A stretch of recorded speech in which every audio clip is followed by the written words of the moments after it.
आप सभी को मेरा नमस्कार। आप देख रहे वॉइस ऑफ विगो 24। मैं नितिन जमलोकी। केदारनाथ विधानसभा उपचुनाव अब समाप्त हो चुका है और कल केदारनाथ विधानसभा उपचुनाव की मतगणना पूर्ण होने के बाद अब जो कि भाजपा प्रत्याशी आपका 5622 मतों से जीत हासिल कर चुके हैं।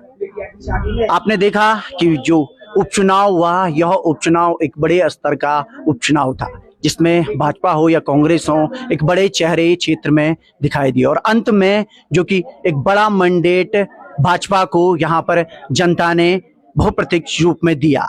अभी हमारे साथ मौजूद हैं भाजपा प्रत्याशी नौटियाल जी, और क्योंकि यहाँ पर आप देख सकते हैं लोग बड़े स्तर पर अभी यहाँ पर मिलने पहुंचे हुए हैं, क्योंकि एक क्षेत्रीय जनप्रतिनिधि के रूप में नौटियाल जी लगातार क्षेत्र में जाने और पहचाने जाते थे, तो बड़ी संख्या में लोग लगातार मिलने यहाँ पर पहुंचे हुए। और सबसे बड़ी बात हम बता दें कि 2 बार पूर्व में विधायक रह चुकी हैं आशा नौटियाल जी, और इसी चेहरे के बलबूते इस बार इन्हें टिकट मिला था और बिल्कुल एक बड़े मतों से यह विजयी श्री प्राप्त हुए।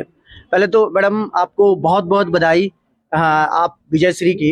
जी धन्यवाद, बहुत बहुत धन्यवाद आपका। और अब क्योंकि जो केदारनाथ विधानसभा में लगातार एक ही मुद्दा था, यात्रा को लेकर और क्षेत्रीय मुद्दे, तो क्या आगे की आपके प्लेटफॉर्म रहेगा, किस तरीके से यहाँ पर कार्य किया जाएगा? देखिए, यात्रा मैं तो कहूंगी कि हमारे देश के यशस्वी प्रधानमंत्री आदरणीय मोदी जी ने जिस तरह से ऑल वेदर रोड को बनाने के बाद जिस तरह से यात्रा तिगुनी चौगुनी यहाँ पर हुई है, तो निश्चित तौर पर आगे भी और अच्छी व्यवस्था यात्रा की होगी। वहाँ के जितने भी व्यवसायी हैं, जो भी यात्रा से जुड़े हुए लोग हैं, उनके साथ बैठ के चर्चा करके किस तरह से यात्रा को सुव्यवस्थित करना है, उस पे बातचीत करेंगे और निश्चित तौर पर और भव्य और दिव्य यात्रा अगली बार होगी। दूसरा, क्षेत्र के विकास के मुद्दों पे हमने लोगों से वोट मांगे थे और लोगों ने, यहाँ की देवतुल्य जनता ने आदरणीय मोदी जी के विकास कार्यों पर, आदरणीय धामी जी के विकास कार्यों पर मोहर लगाई है। मैं आपके माध्यम से सभी देवतुल्य मतदाताओं का, देवतुल्य जनता का और देवतुल्य कार्यकर्ताओं का बहुत बहुत धन्यवाद और आभार व्यक्त करती हूँ।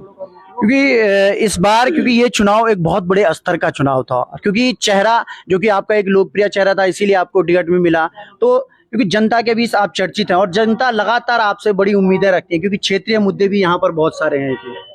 जी बिल्कुल। सबसे बड़ा तो केदारनाथ से जो सनातन का संदेश दुनिया में जाना था, पूरे भारत में जाना था, मैं तो समझती हूँ कि इस चुनाव को जीतने के बाद तमाम सनातनियों की जीत हुई है और केदारनाथ से एक दुनिया में संदेश गया है कि हमेशा हमारे जो भारत का सबसे बड़ा संस्कृति और सनातन है, आज वो दुनिया में सबसे ऊपर है। ये संदेश केदारनाथ से गया है और निश्चित तौर पर पहले भी हमने कई विकास कार्य इस विधानसभा में किए हैं और मेरा जितना भी समय मुझे मिला है, उस समय वो वक्त मेरा यहाँ के क्षेत्र की जनता के विकास के लिए, यहाँ के बड़े मुद्दों को के समाधान करना और यहाँ के युवाओं को ज़्यादा से ज़्यादा रोजगार यहाँ मिले, उसके लिए लगेगा।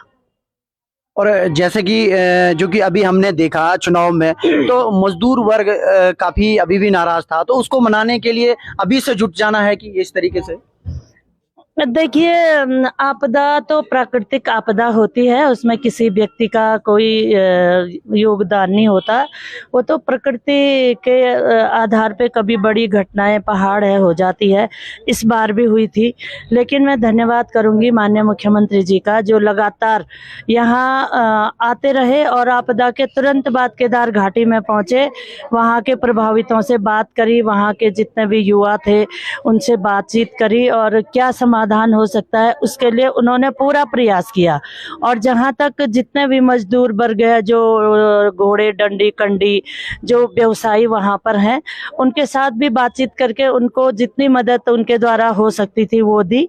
आगे भगवान से प्रार्थना करूंगी कि ऐसी कोई घटना हमारे केदार घाटी में न हो और हम लोग अपने मजदूरों को और बेहतर ढंग से वहाँ पे व्यवस्था करके उनकी व्यवस्था हो, यहाँ पर पार्किंग हो, यहाँ पर घोड़े खच्चर जो हमारे भाई चलाते हैं उनके लिए बेहतर व्यवस्था गौरी कुंड में हो, जहाँ से भी वो चलाते हैं उनको रहने के लिए भी वहाँ पर हो। ऐसे प्रयास करेंगे।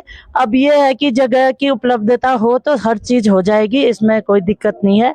और मैं जहाँ तक समझती हूँ कि हमारे माननीय मुख्यमंत्री आदरणीय धामी जी का, आदरणीय मोदी जी का जिस तरह से केदारनाथ के प्रति बहुत सकारात्मक और विकास के लिए वो लगातार यहाँ के लोगों के साथ मिलकर के काम करना चाहते हैं, उसमें बहुत बेहतर हो सकता है। सभी लोगों को मिलके उनका साथ देना है, आगे भी निश्चित तौर पर बहुत अच्छा होने वाला है। देखिए, आप नवनिर्वाचित विधायक श्रीमती आशा नौटियाल जी ने अपना विजन बताया, क्योंकि जिस मुद्दों पर केदारनाथ विधानसभा का चुनाव लड़ा गया था, अब बिल्कुल डटकर और आज से ही इन मुद्दों पर लगातार कार्य किया जाएगा। आपने देखा किस तरीके से केदारनाथ विधानसभा चुनाव एक बड़े दर्जे का उपचुनाव यहाँ पर देखने को मिला और जनता का एक बहुमत भाजपा को मिला, क्योंकि भाजपा के द्वारा जो यहाँ पर बताया गया कि विकास कार्य किए गए हैं, उन्हीं विकास कार्यों के आधार पर जनता ने चुना। आप लगातार हमारे साथ बने रहे, जन मुद्दों के साथ क्षेत्रीय, पौराणिक और हर कहानियां हम आप तक लेके आएंगे।